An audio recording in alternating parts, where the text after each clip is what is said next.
ఏం హన్వి కింద కూర్చుంటావా?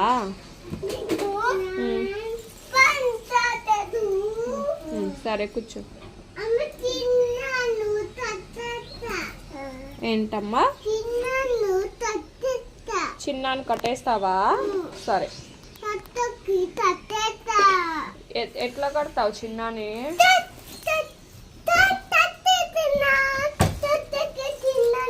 ఎక్కడ కట్టేస్తావు చూపించు అమ్మకి.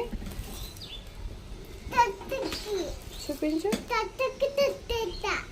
స్లేట్ లో కట్టేసినావా? అమ్మా భయ్యా ఏం చేస్తున్నావు? ఆవు చూస్తున్నావా? ఆవులు ఏం చేస్తున్నాయి? ఏమమ్మాము? గడ్డి అమ్మమ్మ తింటున్నాయి హన్వి. ఏమమ్మాము? చేపమ్మమ్మ. చేపమ్మమ్మ తినవు ఆవులు. చేపమ్మమ్మ తినవు ఆవులు. గడ్డి అమ్మమ్మ తింటాయి.